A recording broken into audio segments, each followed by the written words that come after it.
Top it with the bow tie, didn't stop it. Eating all the rainbow cookies, eyes are flying through the roof. Now my first pick, gonna do it. Make the cash right, swipe and move quick. Out the shit hole with a new whip, cream on top, I'm about to prove it. Flip it, top it. Pack it, box it, flip it, top it. My bar says Mother Mary, catch me slipping through the concrete. You guys like my pastry music, huh?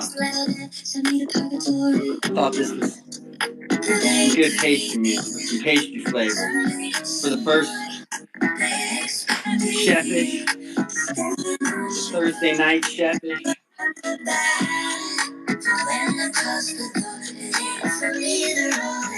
Just got that pastry beat. Don't forget to retweet the room. Let's go, guys. Yeah, we might as well start this retweet party off, baby. We're going to have a retweet contest at some point in this thing. So you might as well just get your retweets going because you're probably going to forget about it at some point in the evening. Might as well get it done now so you can win yourself that. What are we doing here, contest coach? I have to find that tweet, contest coach. I'll find that tweet and verify that real quick for you. But yeah, we're super excited for tonight. Tonight's gonna be a cool show, kind of a industry show. I feel like we need a little bit of the industry vibe, you know, for all of those folks that really, you know, come at this thing from the real food and beverage industry perspective. So, you know, that's what Chefish is intending to do, is to be kind of a real voice for people, you know, within the industry itself, whether, you know, you're a chef or a cook or a sous chef, or maybe you own the restaurant, maybe you own a coffee shop, maybe you work at a coffee shop, maybe you've thought about doing all of these things, but you've never actually done them because you don't necessarily know what that means. And so hopefully we can use tonight to kind of jump into what it feels like a little bit to hang out with chefs, be a chef, talk like a chef, cook like a chef, you know. And so that's kind of the idea here with Chefish. You don't really have to be a chef. You certainly don't have to be a chef to be in Food Nouns DAO, and you don't have to be a chef to be here tonight with us on Food Noun O'Clock's version of Chefish. But this evening, I have a dear friend of mine named Michael Gottlieb. Michael is a brand new dad as of, I believe, 4 nights or 4 mornings ago. He has a beautiful baby girl. And so he'll be here in a few minutes, and we will get that part of the show started when Michael gets here. But in the meantime, I wanted to kind of just jump into kind of some of the things that I like to talk about in general within the food industry that I actually started touching on a few months ago with my other NFT project called Chefo. And so within that, we just really dove into using Twitter Spaces and podcasting about water usage and farming and, you know, transportation, vertical farming. We even at one point we're talking about endangered animals in the jungles of Africa because it pertained to food production. And so within all of that, you know, there's tons of really incredible conversations to be had when you're looking at food in general, but especially within more of the logistical, you know, statistical side of it all. And so I wanted to use a few numbers to, again, frame the conversation around really what it is to be in the hospitality and food industry. You know, last night we had a wonderful guest on one of our other shows, and we heard beautiful romantic stories. and those stories are ones that you want to take with you and that you should take with you. Those are the stories that should get you out of the bed in the morning when you have to go into a hard day's work. And so within that, there's also, strong realities of being in the hospitality industry. It's not the easiest industry, and it takes years of commitment, and it takes a lifetime of practice to hone your skill, not to mention hours and hours and days of dealing with coworkers and other people that come in and out of your life depending on where you happen to find yourself in your job at that point in time. And so it's a very complex situation being involved in food and beverage. And I think a lot of that sometimes gets lost within the romance. And I think that the romance is perfect for that. I got lost in the romance as a 15-year-old kid working at a seafood market. I fell in love with it. I fell in love with being able to eat crab meat and shrimp and steaks and learn how to cook these things. And then, as I grew up learning to cook more and going to culinary school and opening up my whole, world of being able to eat well and cook well for my friends and my family, changed my life and continues to. And so really it's kind of like other things in life. You don't know what your journey is going to be when you start into the culinary world, but it's fair to say that for a lot of people it's a dream come true, and it's really something that we should show what it's like. We should talk about, and we should be here to support it. One of the things that our DAO is interested in doing is educating people about how to cook, educating people about, how to enter into the industry, or how to, uh, you know, we want to learn ourselves, and we want to share that experience with you. And then part of that, we also want to learn kind of how to take better care of people within our industry, and how to create environments that we can make a cook feel better about their job. We can make a culinary student re-inspired after a hard class that they may not have loved.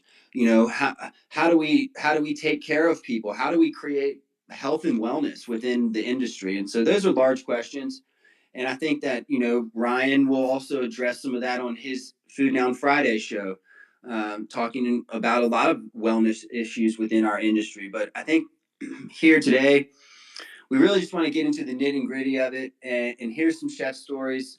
Michael has made it into the room. He has a delicious, gosh, what is that, Michael? Your PFP? That is a.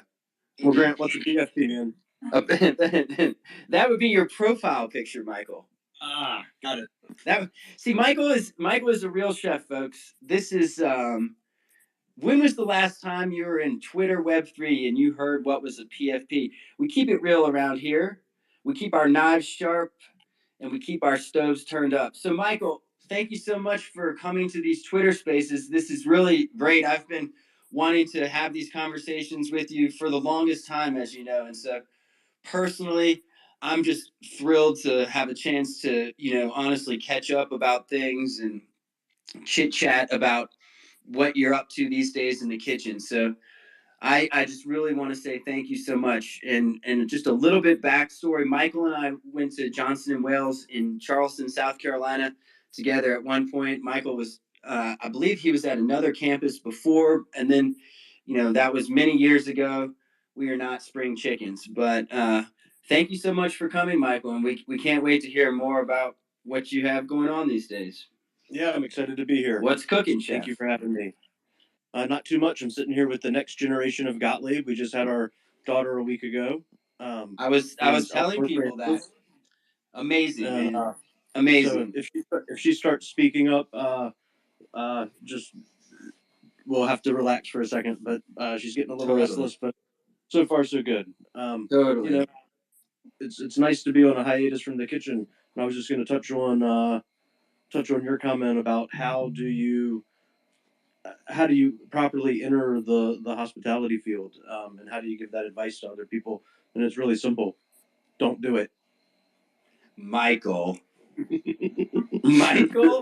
Gottlieb.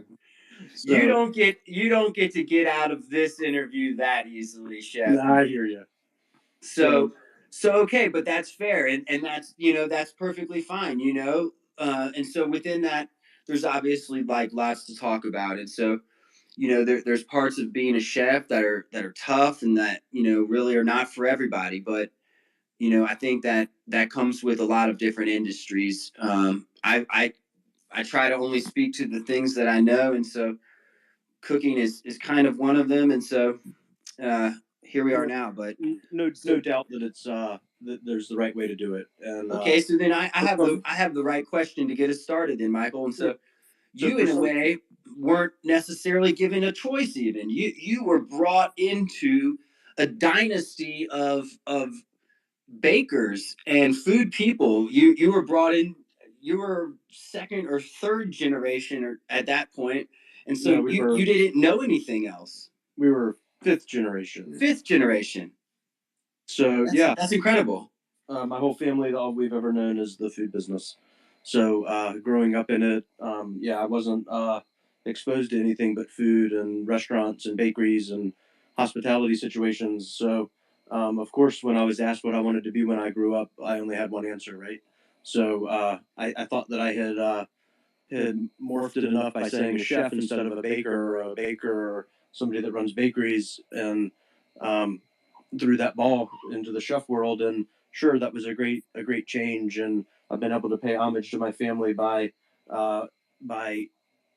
creating recipes and dessert formulas that speak to what the bakery was, and what it means to people through a different way by combining the sweet and savory items together. But it's still a hard business no matter what. It's still difficult to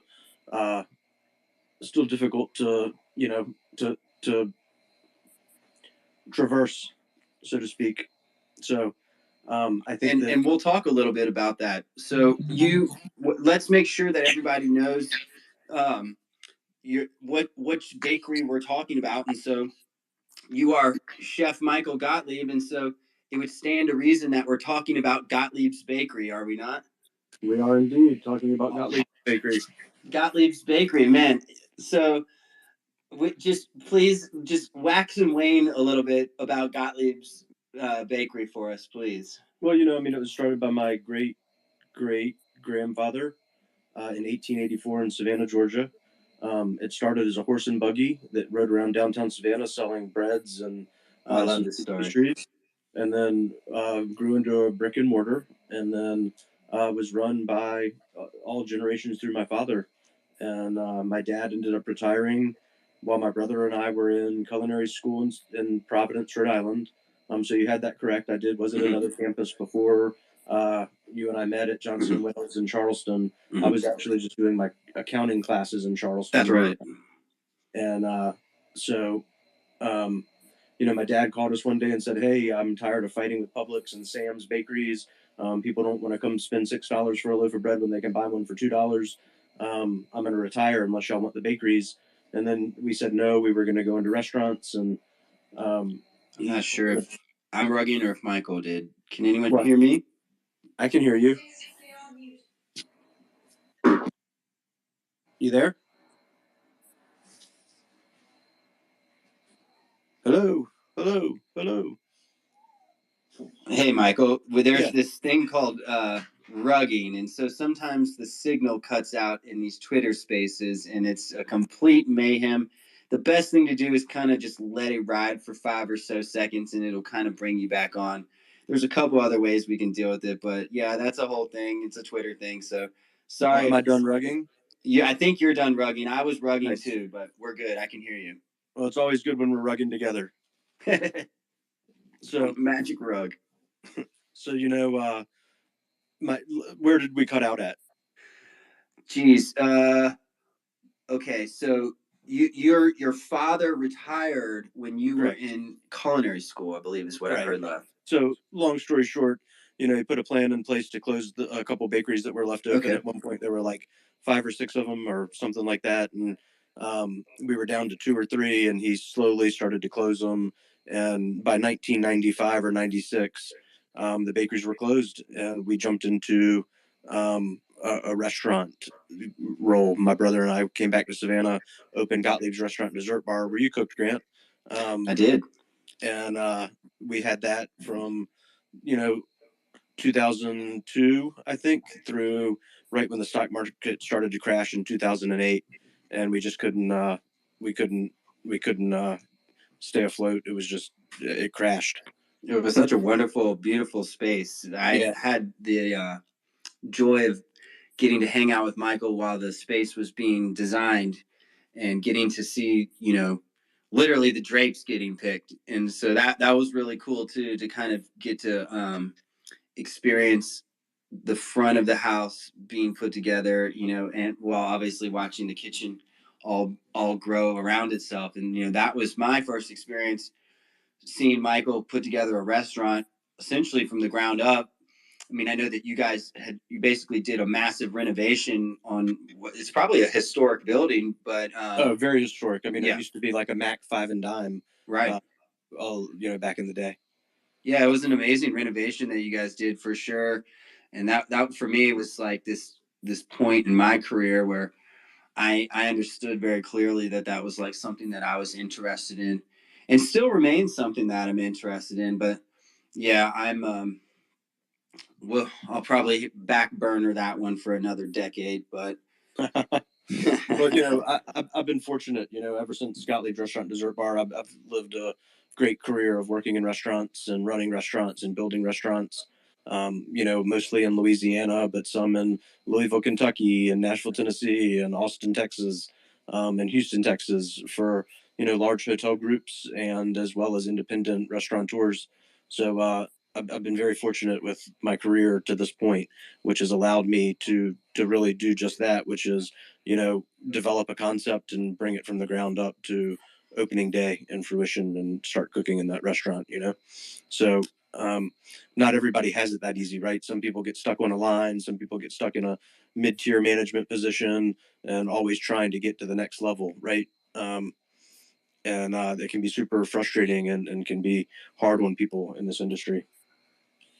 yeah, definitely. I think that's one of the things that it's not so much of a glass ceiling. I mean, that's a separate conversation, but it's more of it's more of like oh gosh, I don't even know. It's just like everything in life, people's paths are always going to be different, and there's there's there's so many variables in life that like it just for whatever reason some people get caught in a grind in the kitchen, and like I definitely saw that a lot when I was working in Charleston. And you just I hear the baby. Yep. I hear the baby. We got the first baby noise. Michael, we record these and we sometimes keep funny noises and we make them into noises on our soundboard. Funny. And so we might turn that baby noise into a little squeal, but no guarantees.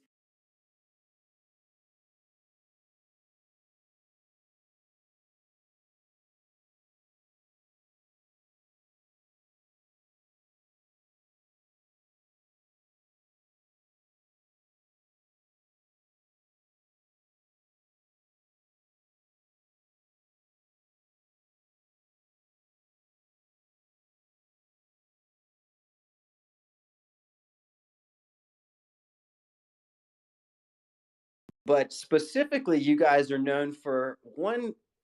Well, you're probably known for a couple. You're going to correct me on that, but the one that sticks in my mind is the chocolate chewy. No doubt. Would you mind telling us a little bit about this wonderful invention that is the chocolate chewy? Sure. Well, I mean, Without, of course, giving us the secret recipe, chef. the chocolate chewy was invented by my mom by accident. So, my what was that? The cheese Yeah, board? boy.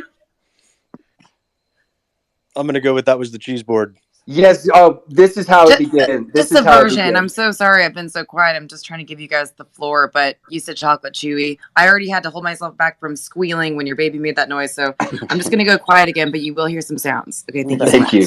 Thank you. Thank you. All right, back to the famous cookie. I think my mom and my dad was the president of the National Baking Association or something. Correct me. I might not have the exact organization correct or whatever, but I'm pretty sure the National Baking Association, and That's incredible. they were at a yearly convention. I want to tell you that it was in Jacksonville, Florida, and my mom was putting together a recipe, and she forgot some ingredients, and right there made the chocolate chewy. So the chocolate chewy is super famous for being a low calorie, low fat cookie. It's not gluten free, but it is almost calorie free, which is crazy. So the chocolate chewy, for those who haven't had one or Googled it yet, it's essentially like this. Uh, what would you say? It's almost like the shape of a. It's bigger than a silver dollar. Like it's. No, You know, no, Is it's it not. like the consistency of a brownie? no, it's a 3.5 No. inch cookie, and it's really like I like I consider it to be almost like a macaroon or meringue or something like that. It's a egg white heavy cookie flavored with cocoa powder and pecan and a couple other ingredients that I won't give away because it's been kept under lock and key for so long. Michael's family has been hounded for this recipe for years now, myself included.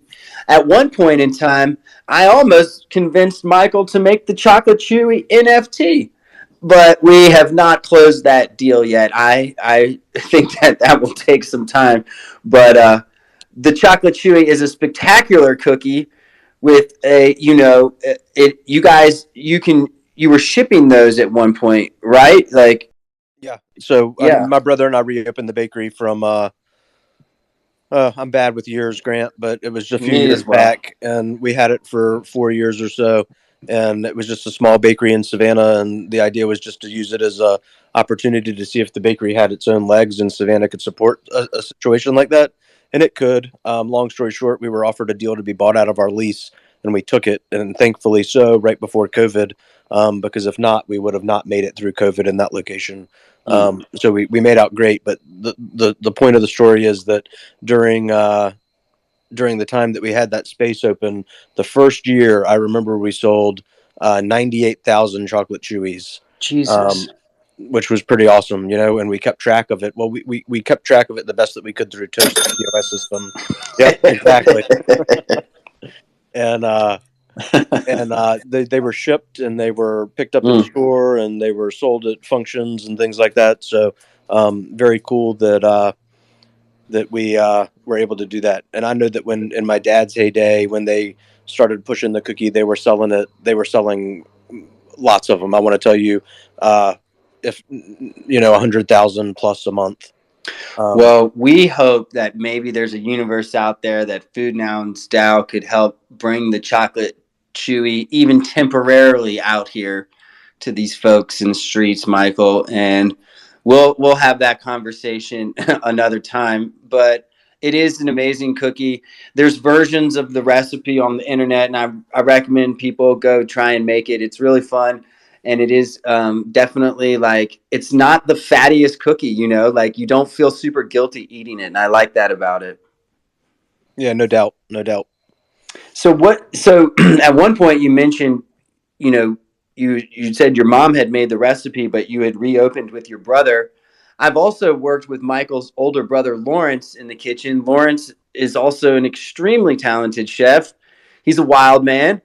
But Michael, tell us what it's like to work with your brother in the kitchen. Like, I don't think a lot of people probably have that experience. I don't think many people could understand what that's like to work with your brother in a professional kitchen. Sure. Well, it's interesting. My brother and I've worked in every kitchen together except Wow. for one since we went to culinary school. So in Providence, Rhode Island, we worked at the Gatehouse together, and then he went to the Inn at Little Washington, and I went to the Inn at Perry Cabin. But then I jumped from the Inn at Perry Cabin to the Inn at Little Washington, and then we did Gottlieb's Restaurant and Dessert Bar. And then my time in New Orleans, we brought him in as a contractor to help us with a project. And I've done that on every project I've been on since. So I know intimately what it's like to work with my brother, and I've owned businesses with my brother. It can be challenging, but it's fruitful to say the least. When In the people kitchen, have, what would you say Lawrence's best skill in the kitchen is? He has a lot of them, obviously, but like if you really just had to that for one sure, thing. for sure, eating. He's a That would be my snacker. best thing in the kitchen for sure. Everybody snacks in the kitchen. Are you serious? We Lawrence, love it. Lawrence is extremely talented in all facets of the kitchen. He, I mean, that's it's all there is to it. His pedigree is crazy. What he accomplished in his career so far, and that he's been able to take a step back and just reimagine what he wants to be and how he wants to do it. So I think that Well, we hope he finds his way into the Dow as well, for sure. I think he would enjoy it, and I also would love to pick his brain about stuff. But it was just always so fascinating to see you guys interact. Because I also have a brother. He's a pain in my butt, and I couldn't imagine cooking with him in the kitchen. I could not imagine. Not to mention he can't cook his way out of a paper bag, but still, like Lawrence is slightly different. And I remember this one time. It was at your restaurant at Gottlieb's, and Lawrence, he came up to me, and he came up and whispered, he said, the key to being a great chef is delegation.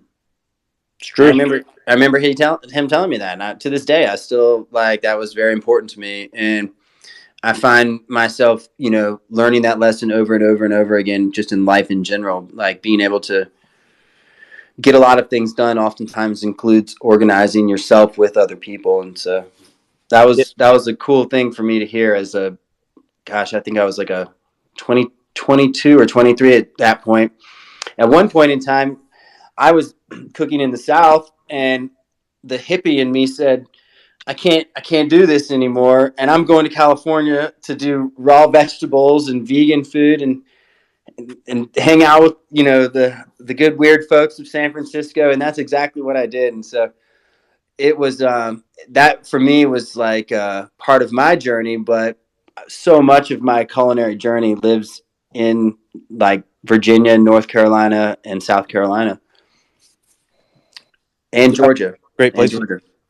But to answer your question, Lawrence is he's an artist when it comes to working in a kitchen, and I try to emulate that as much as possible. But I also am driven by the business side of restaurants, and I enjoy being able to write a successful business plan and bring the model to fruition and be able to execute it and hit your percentages and make the place make money. I've been fortunate enough to have a look at a couple of your plans that you've made, and they've been really just super informative for me as a young chef and an aspiring entrepreneur.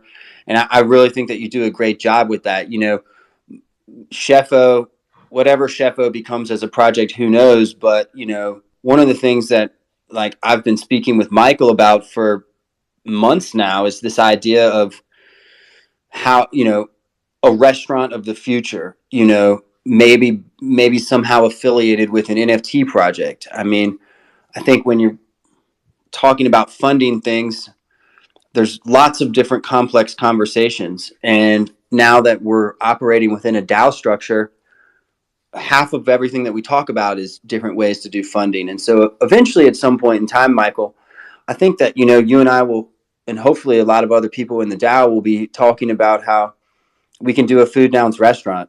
And, I go to sleep at night knowing that, we could write you a big check and you would go literally build that restaurant from start to finish and hire the people and turn it into a profitable business. And I just find that fascinating. And I think that that's like just such an amazing life skill that's, frankly, taken you your whole life to learn. And I think that not only is there a lot of potential, for yourself and potentially for the DAO or whatever, but there's so much potential in just the education and what you can translate to people who want to emulate that. And so I hope that we can, find different ways to continue to, deepen that conversation with you. And I'm excited that you are part of the Kitchen Council. and part of the prep kitchen. I think that those are basically going to act as our structure, or one of the structures, I should say, two of the structures, that could do some of the first rounds of idea creation. And I'm really excited that you're a part of those, because I respect your business savvy as well as your creativity. So I appreciate you being on both of those, and we are definitely just getting started. And if you really, I hope that you can help drive some of those conversations over there, because we are a really interesting group of people at Food Nouns. It's a combination of chefs. We have our own little technology people. We have people who are very Taoish, who are essentially making sure that we're facilitating the Tao in the right way. And we just have general foodies and food lovers. And so I think when you put all of that together, it creates an environment that works pretty well. Because even if you're not a quote unquote chef, I mean, again, that's why the name of the show is Chef-ish. That doesn't mean that you can't be involved in things with food outside of Food Nouns or whatever it may be. You being involved in food, there's many different ways to do that. And I think that's one reason why you see people coming to things later on in their life, people starting small businesses, or trying to start a small farm or whatever it may be. And we want to support all of those, those adventures in people's lives as well. I hope that Food Nouns literally gets to recreate people's lives over and over and over again. I hope that there's tons of people out there that want to totally restart their life, and hopefully, we can facilitate that. Because I know, Michael, that you were half serious, half joking when you're saying be careful, or go slow if you're thinking about getting into hospitality and all that. And I respect you for saying that, and you have the floor this evening. And so I respect that. I also want to encourage people to give it a try. Really is like kind of like the long and short of how I would say it.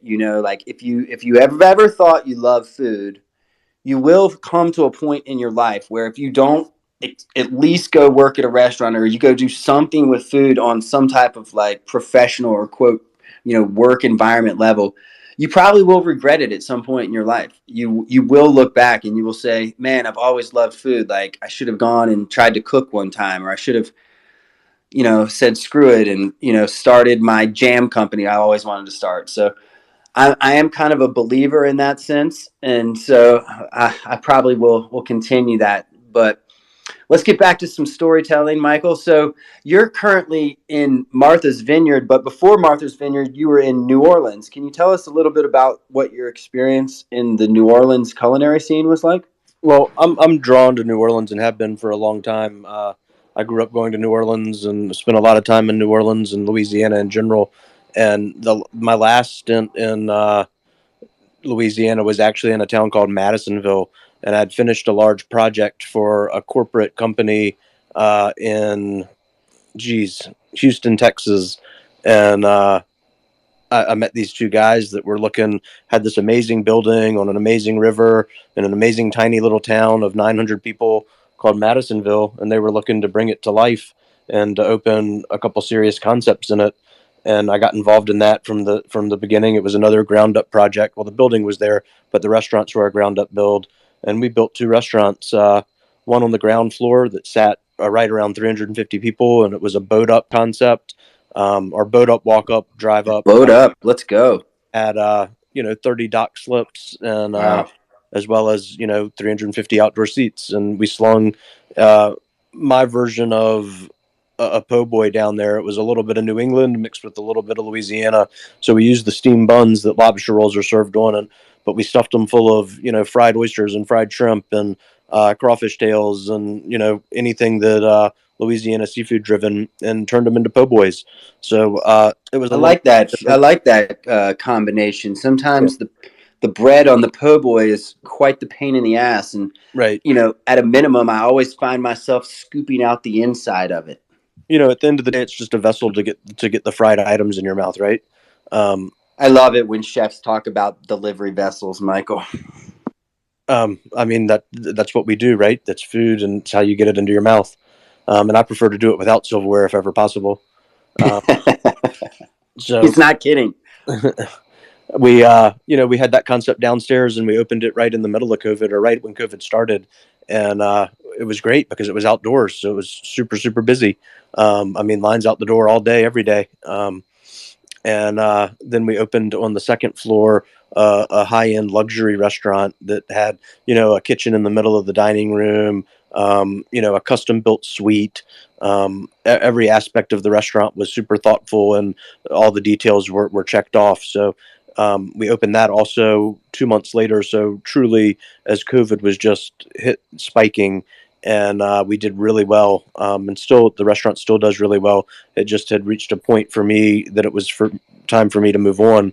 I That was the first restaurant that I got back into operations for, and I don't regret it because the owners and other people that I met on that journey are very good friends of mine. And as we were developing the concept, they started trying to get me to take the concept and operate the concept and our concepts. And I was reluctant at first, but I ended up giving in. And like I just said, I'm glad I did. But I could only do it for so long. Operations and it's tough. It's hard to continue to operate restaurants. Which is part of your, how to get into hospitality, why to get into hospitality, and why not to get into hospitality, right? So I find that in my career, I'm happy to write the menus and to cost the items and to source the ingredients and to source the china and the silver and the flatware and to write the bar menus and then search for the talent to bring those things to life, right? And then organize it and write this operating procedures and create the business from top to bottom with a severe focus on food. And that's what I'm doing now. I came to Martha's Vineyard to do a project, and You're at an establishment. Do you want to share the name of it, or no, I'm gonna no? leave all That's that fine. for now. Totally dope. It's We do the undocs thing here, Michael. I know people can Google it and know in 2 seconds, but I just it's just a It's luxury all hotel good, dude. that had aspirations of earning its fifth star this year and really doing special Amazing. stuff. But the problem is the workforce, right? It's the workforce is going down tremendously, and it's really hard to staff. And then I learned a lesson that I hadn't ever known before, that seasonal businesses are super hard, right? And being on Martha's Vineyard, you operate year round, or you might be closed a month of the year, and you might be part-time part of the year, but you're essentially working every month, right? And then, but from July through right now, September, Labor Day, it is just crazy busy. And now I want to make it clear that it's no busier than any restaurant that I've ever operated has been. But because you're slow the rest of the year, you don't have this team in place. Yeah, you're Then not a well-oiled machine right. as much. All of a sudden, you have to have that team, and they have to be on fire. Lord, Everybody has to be firing on all cylinders, and you have because these. you guys are probably doing hundreds of people a day. Right. I mean, 200 people a day, plus the pool, plus the in-room dining, plus any private events and things like that. So, Of course. it's hard when you have a bunch of visa workers show up and you've interviewed them once and HR's hired them the rest of the way. And then all of a sudden they get in your kitchen, or they get on a team in the kitchen, and you put them on a station and they can't work that station, right? And they have no idea how to work that station, but you were led to believe that they could work that station, right? So let's maybe dive into that just for one second. So I don't know if everyone is familiar, but there's definitely quite a bit of visa work involved in the American hospitality industry, and I'm assuming around the world. Can you speak to some of your experiences with that, and kind of from a restaurateur perspective or HR perspective, how you think they are looking at it, and what some of the, I guess, why does the program exist first in your mind's eye, and then it is seems like presents some challenges as far as training goes. For sure. So, I mean, the program exists because of situations like this, seasonality work, right? Right. And, the easiest field to come from another country and say that you operate in is hospitality. I see. Not a license required, right? It's not like the medical field or I see. anything. So people come from other countries and they get to spend time in America and they get to work and they're given a visa for. And then typically, Michael, how long is that period that they're allowed to be here working in the hospitality industry? So I think the J1 visa is a year and a half, and the I see. Wow. H2B visa is usually seasonally, so it could be anywhere from 6 to 8 months. And I think some of the H2Bs go longer than that, but I know that we have them at this current property for 6 to 8 months. And there's language barrier. They might say that they speak English and they show up and they don't speak a lick of English. That makes it difficult, right? Then they might say that they're a skilled grill cook, but can't cook a piece of meat. That causes issues, right? They might say that they want to work 12 hours a day, but they can only stand being in a kitchen for 6 hours a day. That poses issues, right? So, I mean, it's all the unknowns in a situation like that. It's like you're not getting to be a part of the active hiring process as much as you are, but you only get one interview with them for 10 minutes right. or 15 minutes, right? So how much can you really learn about somebody in that small amount of time? And if they say yes, chef, throughout the interview to all your questions, or they have a couple stock questions that they ask, so you think they speak English, right? And it's just it's not a great situation. But that being said, we also have the flip side of it where some of the workers are tremendous and work their asses off and really rock it. So it's hit or miss, and I do know that a lot of establishments like this get seasonal workers that come in, and they come every season, right? So they understand exactly who they're getting, and that's just not the case with our property.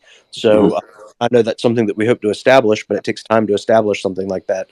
So the long and the short of it is, it's just the seasonality of the H2B and J1 worker is crazy, and it makes seasonal. Yeah, that's a wild dynamic to add to any kitchen, I would imagine. Right. So all of a sudden, you go from doing 75 covers a night to doing 200 covers a night, and you're expecting those people to be able to operate, and they can't. But the job still has to get done. So it spreads the load across all the management team even more so. And I'm fortunate. I have a management team that travels with me. They move with me. They've worked for me for 12-ish years, and that makes it nice, right? Because we're all on the same page. I got a guy that's the saucier, and he makes all the stocks and sauces, and does the butchering. And I know that if he's making the veal stock's going to be money, and I don't have to think about it, right? I've seen that. Let's get him on here. It's a she. Let's get her on here. My bad. That understands my food and understands my palate, and if I say, hey, this is what this dish needs to be, that dish is that's what it needs to be, right? And then I have some line cooks that have recently joined the team, and that makes it super nice as well. But you can only do so much with 5 people. Well, we will steal them all when we launch the Food Nouns restaurant, Michael. So just keep them in the bag, baby. No need to steal them. We'll be on board. Keep those NFTs in the wallet, sir. Heard that.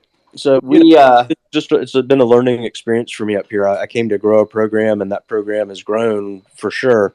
But has it grown to the extent that I want it to? Definitely not. But we all know that takes time in this industry.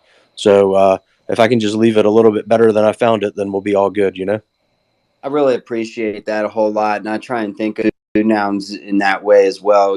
I'm realistic to the fact that we're not going to solve all the world's food problems, but we certainly will solve a bunch, or a good bit, and we'll have a great time doing it, and hopefully we'll inspire a lot of people to cook a lot of delicious food. So I think that especially in today's world, we really have almost a duty as people who inherently, like, we're cooking to not only feed people but to have these great experiences. And the better the chef you are, the better that you are at creating that experience, whether it's only through flavor. I mean, there's restaurants where people sit in the dark because then the flavor comes through your palate, because you're in a sensory deprivation environment. And then there's restaurants where the food may not be great, but the environment is beautiful. Like we've all been to casinos and things like this, and so within all of that, I mean, there's a lot of different paths for people, and I think that one thing that is not necessarily talked about a lot when people are first starting out, it's like who are you as a person in general? Like, because with food, you can find different. You can be involved in food and still also have like a personality in a sense, I guess is what I'm saying. You can say, I really love this part of the country, and I'm also involved in food. I love the Pacific Northwest, or I love, surfing, and I'm going to live at this beach to go surfing. But at the same time, I'm going to go crush being, a sous chef over here at this seafood restaurant or whatever it may be. Or maybe that's how you decide what cooking school you want to go to or something like this. And so I think a lot of times it's important for people when they're first starting out to understand that food is everywhere. And with things like everything from grocery stores to starting your own small business to going to work in a restaurant, there's lots of different ways to interact with food. And you can also evolve as a food person, a professional food person. And I think that's a really interesting story to tell as well. And I think that that'll be kind of one of those things that you'll find us here doing on this show, is kind of trying to just let people have the stage to talk about their experience in the industry, and the audience can enjoy that and just find touch points that touch home. I think that's really cool. And Michael, your story is so wonderful, and there's so many parts of it. Like I could have a conversation about your bakery and all the bakery stuff, for hours. I would love to just talk about recipes and all the different techniques and the ins and outs of running a Southern bakery. And like what is the name of, do you have the website, Michael, for what? Gottlieb's? Gottlieb'sBakery.com. Oh yeah. Everyone go to Gottlieb'sBakery.com. It's fucking amazing. Excuse my language. It has all these wonderful stories. Um, I love the art history part. There it is. It's so cool, Michael. Like it's just a quintessential bakery experience that you grew up having. I remember growing up in Richmond. There was a bakery.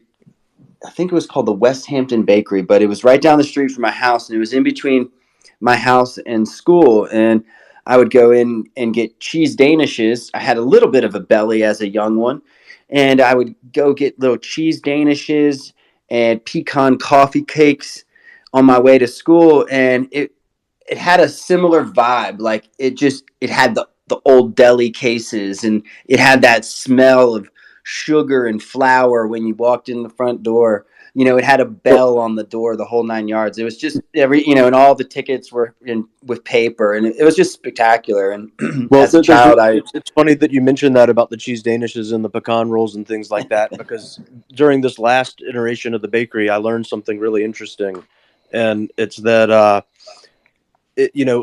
don't know the years, so I'm not going to quote them, but it was before or right as Gottlieb's Bakery started in Savannah, right? So this is the 1800s for sure. Fleischmann's Yeast gave out this green book, okay, with maybe 50 recipes in it. And the further you got away from New England or New York, those little green books disappeared, right? But somehow that little green book made it to Savannah, Georgia, and those were the founding recipes of the bakery, from what I can tell. I don't have anybody that told me that, but I'm looking at the book and I'm looking at what Gottlieb's produced as a bakery, and I'm pretty well traveled, so spending time up in New England, anywhere, going to the bakeries in Boston and New York and Philadelphia, just checking them out, all the product was similar, right? So then I find the little green book that was in my dad's collection, and it has all those recipes in it. So I'm not saying, my family was Jewish or is Jewish, and the bakery has a large focus on Jewish style pastry, deli, things like that. But you can find those Fleischmann recipes as the heart of a lot of the things, right? So that has always blown my mind since I learned that.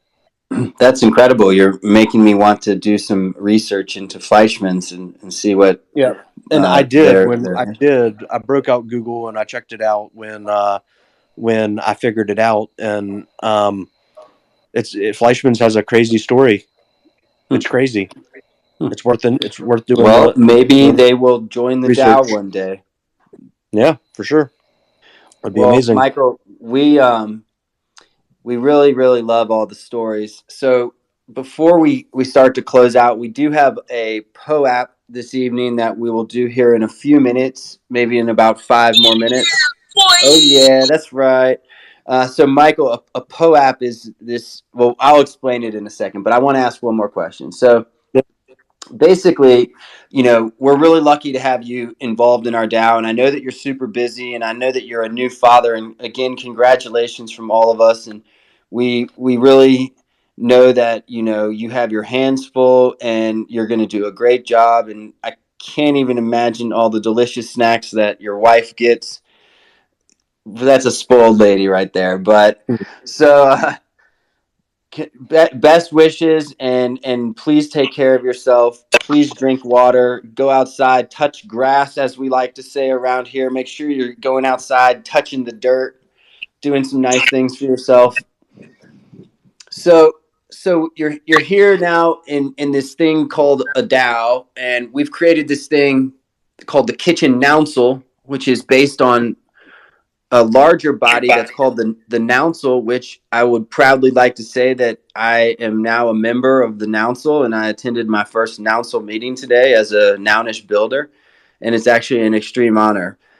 So, Michael, we have mimicked that in the Kitchen Nouncil, and it's at this point a 9-person body, and can be set up to grow. And the Kitchen Nouncil is funded through 15% of the auction revenues forever, and so there's always going to be funding for the Kitchen Nouncil to, at a minimum, be engaged themselves as members, active members, and potentially other things in the future. But as a Kitchen Nouncil member, what are some of the things that you would like to see, or what are some things that you think these type of mechanisms could fund? Like, let's say we had a round of funding, and it was $400 per person or something. Like, what does $400 mean, from an idea standpoint to you? And then what do you start to see as the money were to increase, if we were to start to get into the thousands of dollars and stuff like that? Sure. I mean, it's a question that has a vast amount of answers to it. So $400 might mean something to somebody different than it means to me. But I just would like to be available to help people that have business questions that are related to food, and that that might want to open that small business or that small farm or that ingredient driven whatever it might be, and make sure that they understand exactly how it works and give them the support. So I would assume, I think it's fair to say, as the price of the ask that someone wants goes up, then the expectations probably go up as well. So are you, what are some of the things from an experience standpoint that you might be looking for from builders who would be proposing? I mean, what do you mean? What type of builders? Like for example, I want to potentially support people that have never done a food business, right? Right. So I mean, so how do we do that? My thing with that is give them the necessary tools, right, Mm-hmm. to make sure that they understand how to cost out a business and how to write pro forma for it, and be able to give them a blank slate that answers those questions easily. I know that you can go on some of the what's that? She said, yeah, good question, Grant. Excellent answer. So the long and the short of it is, I know that like some of the POS systems right now, you can go in and build your business on there, right? And they're supposed to answer all the questions and check all the boxes in regard to what it costs to open a business and to run that business and how to operate that business. But I've looked at them. They're not they don't cover all basis, and it's just a broad stroke at what a business is. I want to make sure that people have the labor models right and have the fixed costs versus variable costs down, and understand how all those affect the bottom line of the business. And then more so importantly, understand that, if you have a brick and mortar business, that's super important to use that every dollar that you pay for rent, and you're paying it for a 24-hour period, right? Not for an 8-hour period or a It 12-hour kills me period. every time that when people And don't understand that, Chef. right, and how to make the most money out of their business possible, and get it to the bottom line. Sure, you can do high revenue, but if it gets eaten up as it's traveling down to the bottom line, which in most restaurants, all of it gets eaten up except 2 to 3%. If you're not maximizing that 2 to 3% and trying to get it to 5% and 7% and 8% and 10%, then you don't have the tools necessary to be in business. And I just want to help people understand that these tools do exist. And once you have them and understand them, that it helps you set you up for success, right?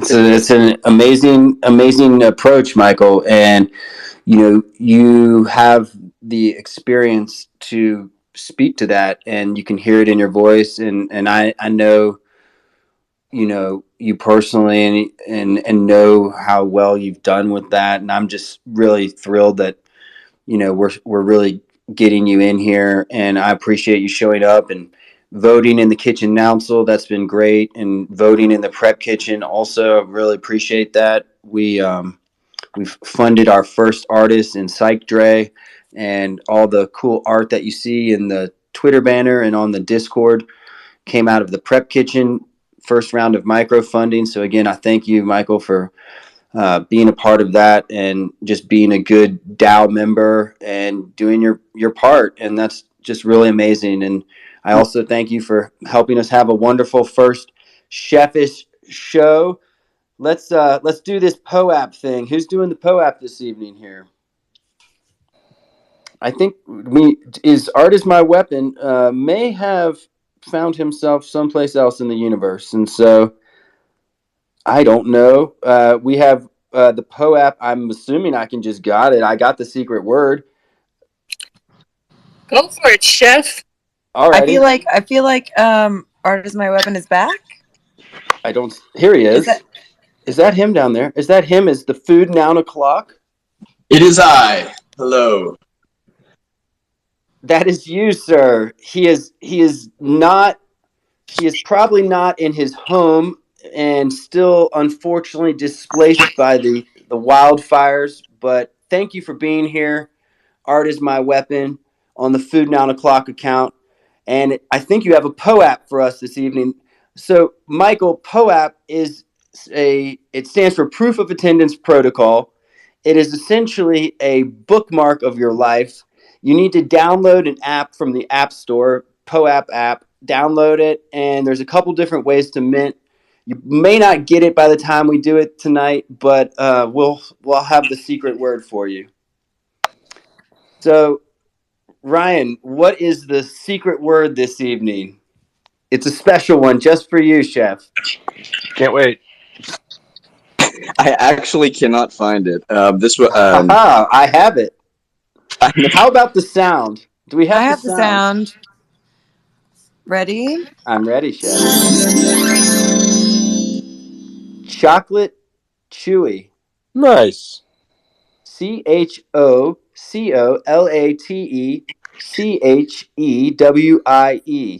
Chocolate chewy. I don't know if I spelled chewy the way that you guys do, Michael, but that's how it is this evening. You spelt it properly. Excellent, Chef. I'm not in trouble. All righty. Well, that is the first official Chefish POAP. So please open up your POAP apps. Make sure you get that. I'm sure there's a time limit on it, but this has been a wonderful show. And do you want to repeat that one more time? That's yes, an awesome I would one. love Worked to. for me. Chocolate chewy, all one word. And chewy is spelled with an IE at the end. Awesome. Did it work for you? It did. It looks awesome. Excellent. Well, Hey, Michael, Chef, before we go, you should talk about the other shows that we have on the slate. Thank you so much for putting your executive producer hat on down there, No Dynamo.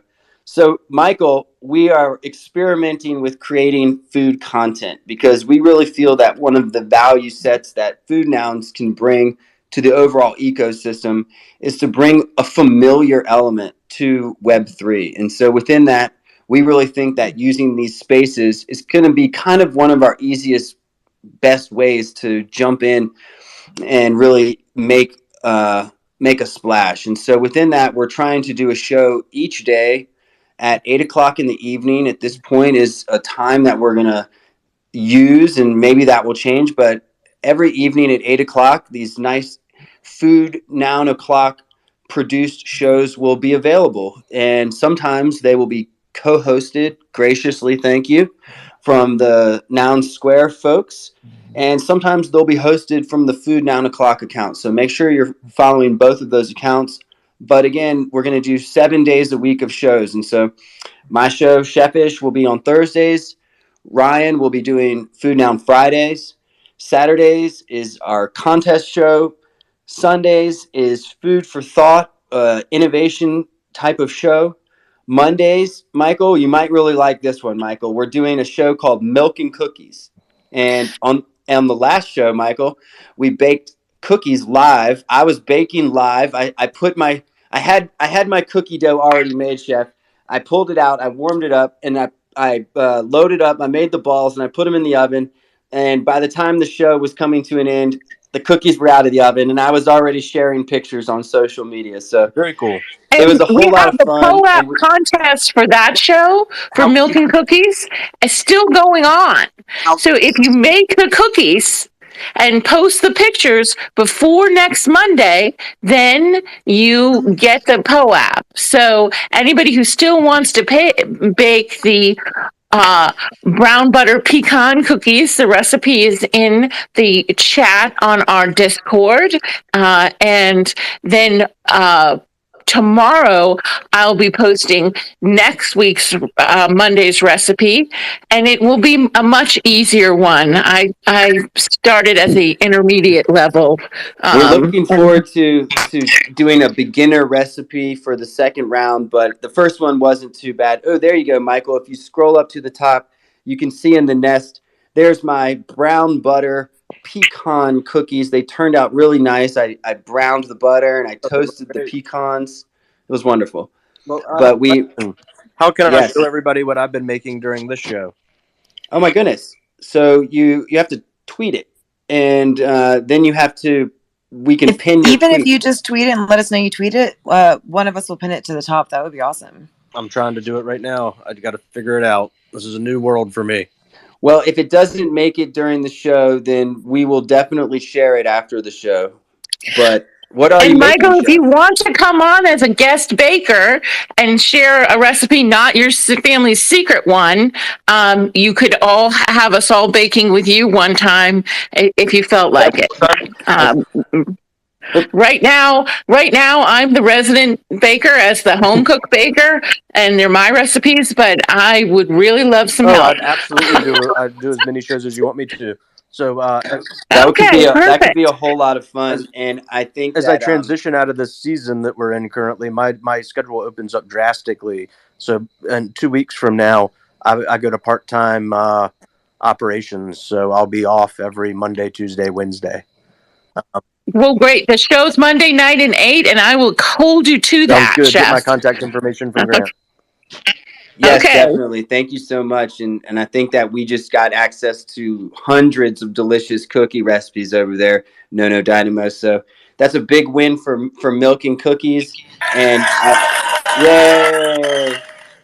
No, it's a really fun show. It's a really, really fun show. Milk and Cookies is a really great show.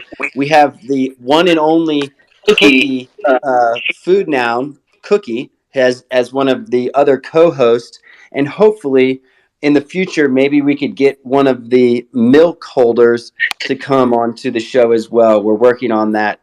But enough of that. But we have a lot of great shows, 8 o'clock every night, either on Food Noun o'clock or on the Noun Square. Please come check us out and join us. Michael, thank you so much. It's really been wonderful. We're going to wrap it up this evening. And yeah, man, I can't wait until we're cooking and whisking and banging the pans in real life. I hope that we get to do some cooking in the near future. One thing that I would really love to do is to rent an Airbnb with a really nice kitchen and do like a weekend cookbook and just cook like maniacs and make a cookbook out of it over a weekend. That's a big goal of mine. So maybe we'll make that happen. Sounds super I might fun, have guys. to. Thanks for You having might me. have to get two Airbnbs because you and that soon to be crying baby, my friend, are going to be in the other one, Chef. No doubt. I have some bakery ambiance to take us out. Well, thank you so much, Abtoshi. Well, we will enjoy Thank you, Michael. That the was sounds of the awesome. bakery. Thank you, guys. Y'all have a good Thank night. you, Chef. Tell your wife thank you for letting us have you for an hour. No doubt. Y'all have a good night. Good night. Good night, Michael.